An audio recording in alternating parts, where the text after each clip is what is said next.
A very good evening to you. Welcome to Olympics Update. My name is Shegun Odunayo. Well, unfortunately for the Super Falcons, we just lost our second consecutive game at the Olympics. Another painful defeat against Spain. If you've had Nigeria versus Spain, your opinion would have been we'll get walloped, we'll get beaten, we'll get destroyed. We didn't really get destroyed. Except for the ball possession. But the entire encounter wasn't too bad if you are looking at it from the Nigerian angle. We had three great opportunities. Rasheedat Ajibade had two golden opportunities.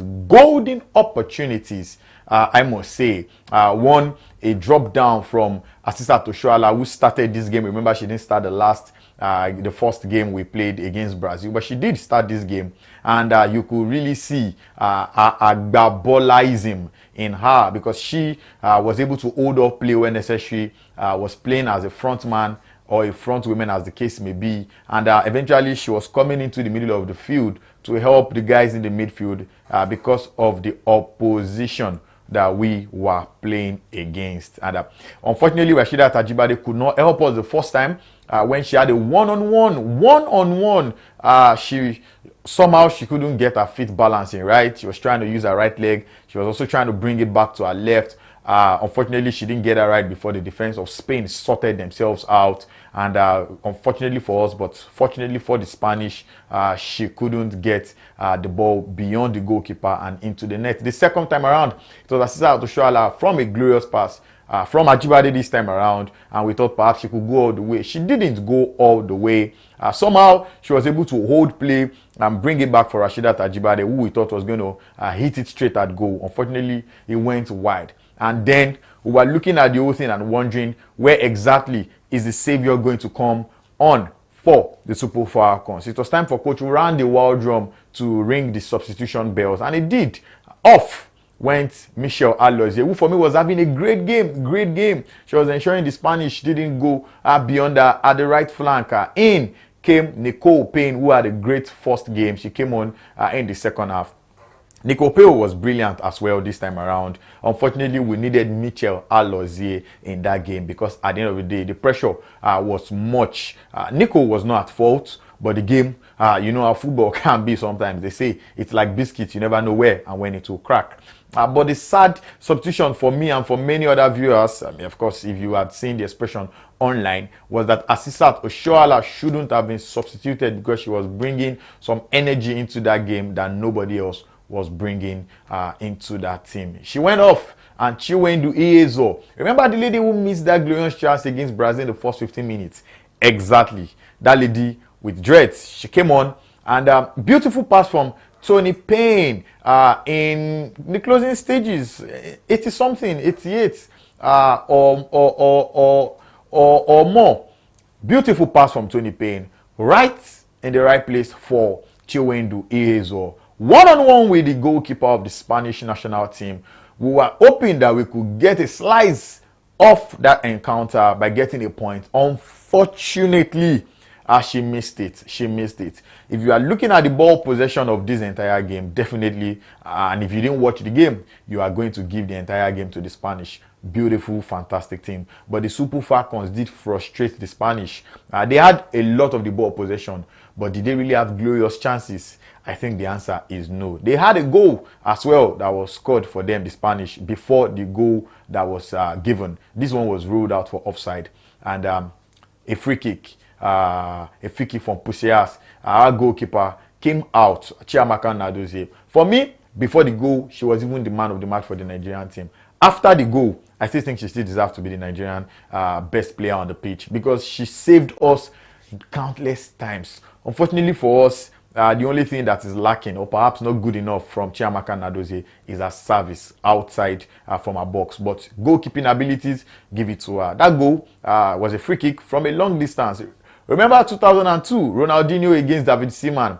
Exactly. England versus Brazil. Something similar to that kind of a goal. But what happened was she probably thought the Spanish attackers were going to go for the ball. So she came a little bit outside of her goal line. Just a little bit. And then before we could say Jack Robinson, the ball was passed into the net. Coach Randy Waldrum's side have played 2 games. They've conceded 2 goals, not scored any.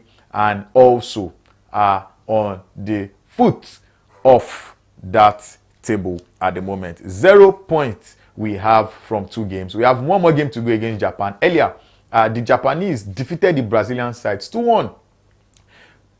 2 goals in 6, 7, or 8 minutes because they scored the first goal via a penalty.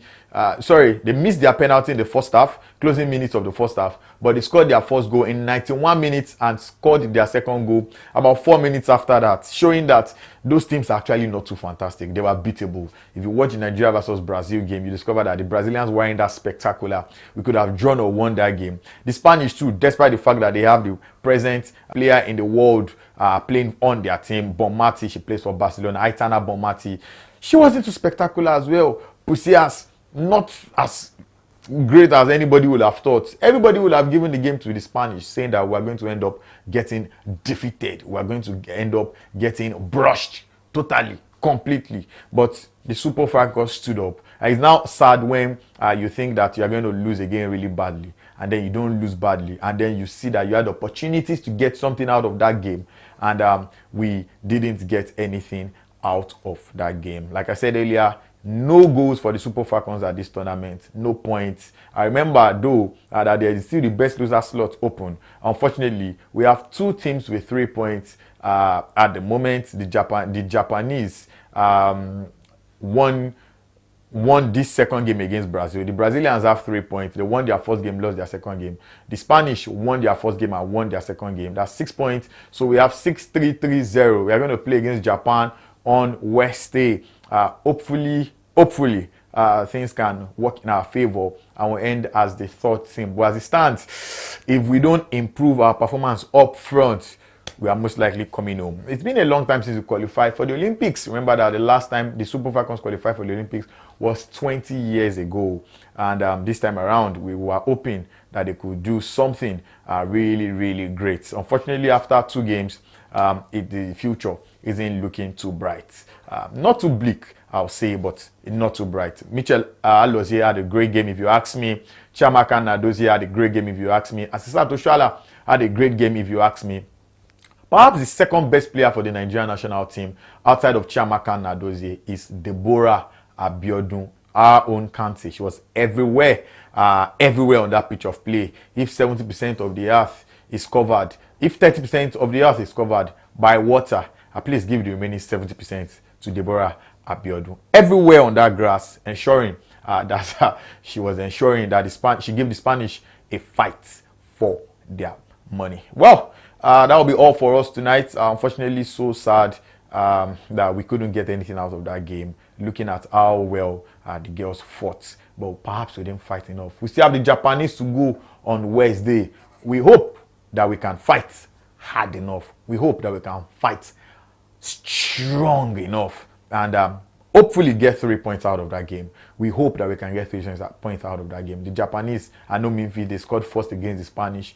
Today, they came back from a goal down to win 2-1. Against the Spanish, they scored first, but they lost 2-1. The Brazilians lost today. So it tells you that anybody is beatable. If the Super Falcons can go into that game with their heads held up high, definitely they can see that the Japanese are very much beatable. Thank you very much for being a part of this package. By God's special grace, we'll be here again on Wednesday to give you a preview and review of the encounter between the Japanese national team, the female Japanese national team, and the Super Falcons of Nigeria, our own female team. On behalf of the entire production team, my name is Shegun, and have yourselves a glorious, glorious evening.